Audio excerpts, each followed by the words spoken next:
આ તરફ મહેસાણાના વિજાપુરમાંથી શંકાસ્પદ અનાજ ઝડપાયું છે। કુકરવાડા માર્કેટ યાર્ડમાંથી શંકાસ્પદ અનાજનો જથ્થો જપ્ત કરાયો।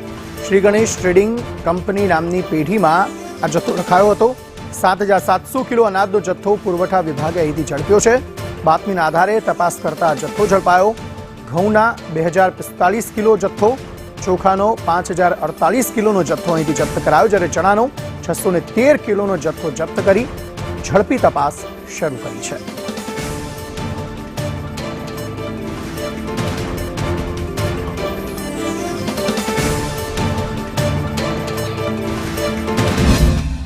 ગણેશ ટ્રેડિંગ કંપની છે ત્યાં અનધિકૃત જથ્થો છે એવી બાતમી મળેલી।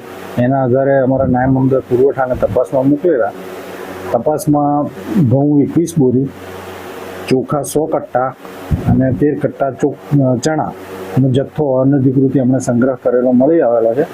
અમે આ અનધિકૃત જથ્થાને સીઝ કરી અને યોગ્ય જગ્યાએ એને મુકવડાયો છે અને કેસ બનાવી અને માનનીય જિલ્લા પુરવઠા અધિકારીને કાગળો મોકલી આપ્યા।